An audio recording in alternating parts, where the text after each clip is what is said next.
Hello everyone, let's learn together an overview of switching operations for electrical main wiring.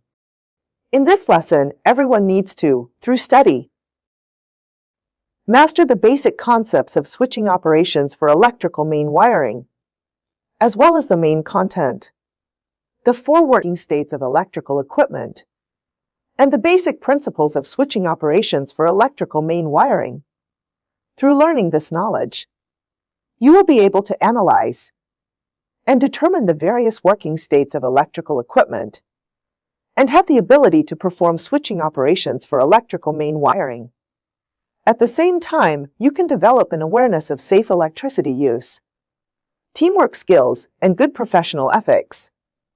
The key and difficult points of this lesson are the four states of electrical equipment, and the basic principles of switching operations for electrical main wiring. So why do we perform switching operations? During the power supply process of electrical circuits, when the lines require maintenance or experience faults, line switching is necessary. At this time, we need to perform switching operations on the electrical main wiring. What is a switching operation? Next, we will introduce it step by step. Switching operations for electrical main wiring refer to a series of operations performed by closing or opening circuit breakers and disconnectors in certain circuits to change the electrical equipment from one operating state to another operating state. This is a switching operation. The states of electrical equipment can be divided into the following four operating states: hot standby state, cold standby state, and maintenance state. Next, we will introduce these four states one by one. Operating state refers to when the circuit breakers and disconnectors of the electrical equipment are both in the closed position, connecting the circuit from the power source to the load end. This includes auxiliary equipment, such as voltage transformers and lightning arresters. All electromechanical protection and automatic devices are in the engaged position. The control and operation circuits are normal. Hot standby state is when the disconnector of the electrical equipment is in the closed position. Only the circuit breaker is in the open position. Everything else is the same as the operating state. Cold standby state is when all disconnectors and circuit breakers of the electrical equipment are in the open position. Maintenance state is when all disconnectors and circuit breakers of the electrical equipment are in the open position. At the same time, students should also know that in this state, the electrical operator must, in accordance with the electrical safety work regulations and work permit, install grounding wires and close grounding switches, and hang warning signs and set up barriers. The maintenance state can be divided in three situations. The first is during line maintenance. On the basis of the cold standby state, the line's grounding switch is closed or grounding wires are installed. The second situation is during circuit breaker maintenance. The disconnectors on both sides of the circuit breaker are open. The fuses of the circuit breaker's operation circuit are removed, and the grounding switches on both sides of the circuit breaker are closed. The third situation is during transformer maintenance. The circuit breakers and disconnectors on all sides of the transformer are in the open position, and the grounding switches on all sides of the transformer are closed.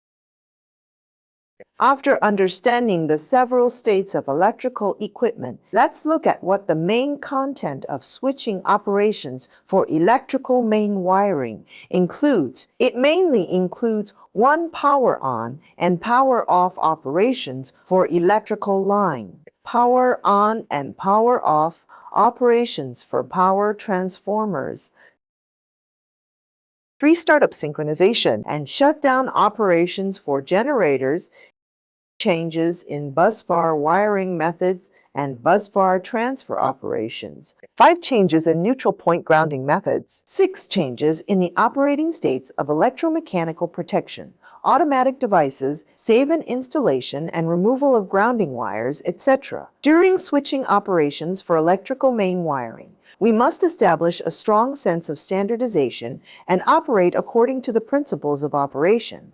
First, use circuit breakers to connect and disconnect load currents and short circuit currents. They can only break small current circuits if disconnectors are used to cut off load currents. It will cause severe arcing, affecting the service life of the electrical equipment. Second, operate in a certain sequence. When energizing, first close the busbar side disconnector, then close the load side disconnector, then close the protection disconnector, and finally close the circuit breaker. When de-energizing, the entire process is the opposite. Third, check the open/closed position of the disconnector to confirm whether it is open or closed. Fourth, for lines without relay protection, or where relay protection cannot trip automatically, do not energize.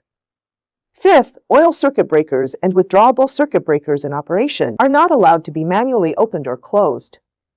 Sixth, if a disconnector is mistakenly closed or opened, you must proceed with the error. It cannot be corrected. Seventh, non-synchronized closing must not occur.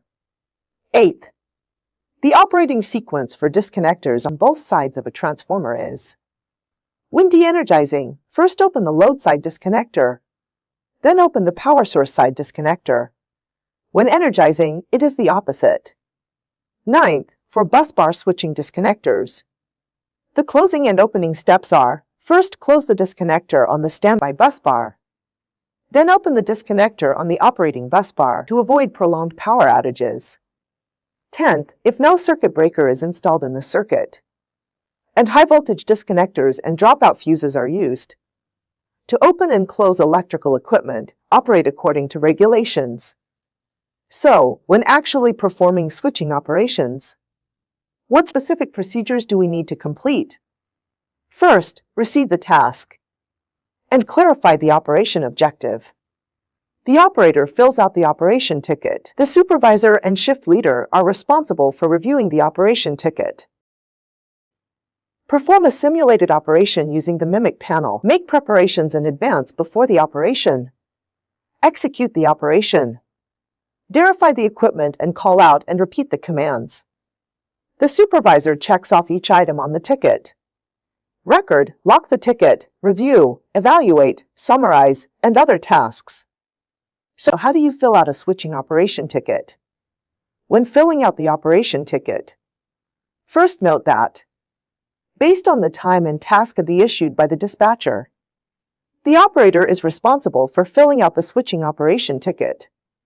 On the switching operation ticket, fill in the dispatcher's name, order time, the name of the person receiving the order, the time of receipt, etc. Also, when filling in the operation task, it should be simple and clear, so that from the operation task, the operation object, operation scope, and operation requirements can be seen. The operation task should fill in the equipment's dual name, i.e., the Chinese name and number of the electrical equipment. Each operation ticket can only fill in one operation task. For example, no. X main transformer power outage. During the filling process, the substation name should be filled in as the full name of the substation and the full name of the power supply branch company it belongs to. Do not use abbreviations. According to the requirements of the State Grid Corporation, first fill in the station name, then the voltage level, e.g., XX Joint Construction Branch Company 110 kV substation. The operation ticket is uniformly assigned by the unit and printed together during printing. The using unit should use them in numerical order. The number cannot be changed arbitrarily, and there should be no empty numbers, skipped numbers, duplicate numbers, wrong numbers, etc. During filling, use dispatching terminology, such as open/closed disconnector QS, closed circuit breaker QF, and proceed step by step according to regulations, confirming step by step. E.g., Confirm disconnector QS is in X position. Confirm circuit breaker QF is in open position. Students must also note that the switching operation ticket must not be altered. If altered, it becomes void. Also, after filling is completed, the supervisor and shift leader need to review the operation ticket. And only after signing upon confirming it is correct can it be issued for execution. The specific filling of the operation ticket is as shown in the video. Now let's fill out an operation ticket. What we see now is an operation ticket from the electrical operation department of a certain company's power plant. The start time and end time are filled in during the actual operation. As you can see, the operation tickets should be pre-numbered consecutively and used in order. First, fill in order received to indicate that the dispatching command has been received.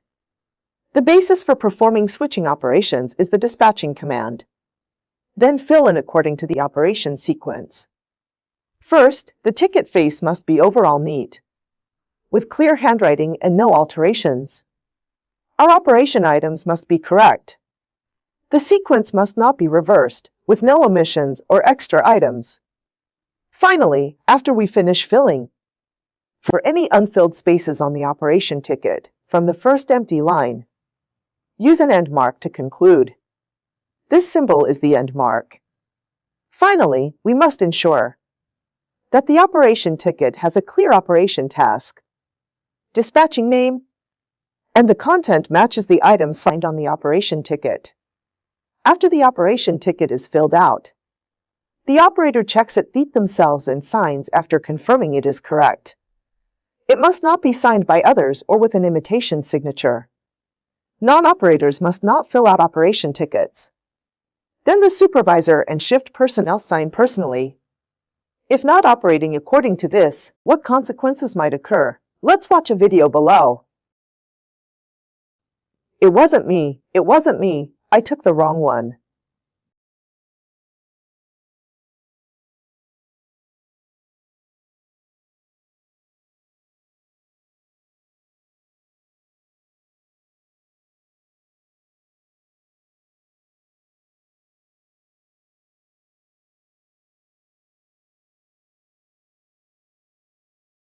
Through the video, we can see that not operating according to specifications can lead to serious operational consequences. Therefore, during operation, the operator, supervisor, and shift leader must have clear divisions of labor and strictly follow the operating procedures. Here, everyone is required to develop good teamwork awareness and standardized operation awareness. Additionally, during operation, pay attention to the following points. During switching operations, it is not allowed to the electrical and mechanical anti-misinterlocking devices of the equipment. Under special circumstances, if is necessary, it must be approved by the shift leader or person in charge. 2. During operation, wear insulating gloves and insulating boots. 3. Switching operations are prohibited during thunderstorm weather. When operating outdoor high-voltage equipment on rainy days, the insulating rod should have a rain cover. 4. When installing or removing high-voltage fuses, wear protective goggles and insulating gloves. And use insulating clamps if necessary. And stand on an insulating mat or platform. 5th, before installing grounding wires or closing grounding switches. 1st, perform voltage verification. 6th, after electrical equipment is de-energized, even if it is due to a fault outage, before the relevant disconnectors are opened and safety measures are implemented, do not touch the equipment or enter the barriers to prevent personal injury in case of sudden power restoration. In this lesson, we mainly explained the basic concepts of switching operations for electrical main wiring and the main content of the 4 states of electrical equipment, the basic principles of switching operations for electrical main wiring, precautions, and the principles for feeling out switching Operation Tickets. Students, please be sure to combine the content covered in class and use your spare time to think about the following questions. This concludes the content of this lesson. Thank you, everyone.